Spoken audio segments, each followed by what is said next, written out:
Hi friends, அஸ்ஸலாமு அலைக்கும். எல்லோரும் எப்படி இருக்கீங்க? நாங்கள் நல்லா இருக்கோம் அல்ஹம்துலில்லாஹ். இன்றைக்கி என்ன பண்ணலான்னு எதுக்காக உட்காந்துட்டு இருக்கேன்னா, இன்றைக்கி அப்பா வந்து கொஞ்சம் ஷர்ட்டெல்லாம் பழசாக இருந்துச்சு, அதெல்லாம் தூக்கி போடுன்னு சொல்லிட்டு கொடுத்தாரு. சரி, நான் அதை வச்சு ஏதாச்சும் பண்ணலாம்னு சொல்லி நினச்சி என்ன பண்ணலாம் யோசிச்சுட்டு உட்காந்துட்டு இருக்கேன். என்னோடய தமிழ் கொஞ்சம் அங்கிட்டு இங்கிட்டு கொஞ்சம் தப்பு தப்பாக இருக்கும். சாரி, நீங்கள் தப்பாக நினைக்காதீங்க, கோச்சிக்காமல் வீடியோ பார்த்துட்டு சப்போர்ட் பண்ணுங்கள்.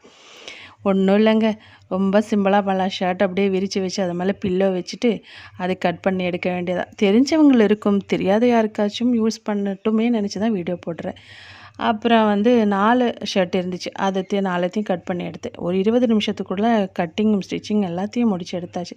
இந்த துணியோட நல்ல 2 சைடும் ஒரே ராங் சைடு 2த்தையும் ஒரே திருப்பிட்டு நல்ல பக்கம் ஒரே மாதிரி வச்சுட்டு 4 சைடும் அப்படியே ஸ்டிச்சிங் போட்டு எடுக்க வேண்டியது. ஸ்டிச்சிங் 4 சைடும் போட்டதுக்கப்புறம் நம்ம இதை எப்படி ஓப்பன் பண்ணணும்னா, இதோட பட்டன்ஸ் இருக்கும் இல்லையா, இந்த சைடு அந்த பட்டன்ஸ் அப்படியே ஓப்பன் பண்ணால் அதனால் இந்த மாதிரி நல்ல பக்கம் திருப்பி எடுத்துடுவோம். எடுத்துகிட்டு இதுக்குள்ளே வந்து பில்லோ போடலாம். அதுக்கப்புறம் பில்லோ போட்டதுக்கப்புறம் இந்த பட்டன்ஸ் அப்படியே போட்டு வச்சா அது சூப்பராக அழகாக அங்கே நிற்கும். இந்த மாதிரி ஷர்ட்டாக இருக்கட்டும், எந்த விஷயமா இருந்தாலும் தூக்கி போடாமல் ஏதாச்சும் ஒரு விஷயத்த பண்ணி எடுத்தால் நம்மளுக்கும் அது ஒரு சந்தோஷமாக இருக்கும். நம்மளே இதுக்கு க்ரியேட் பண்ணிட்டோமே அந்த சந்தோஷம் எனக்கு அப்போது அப்படி தான்.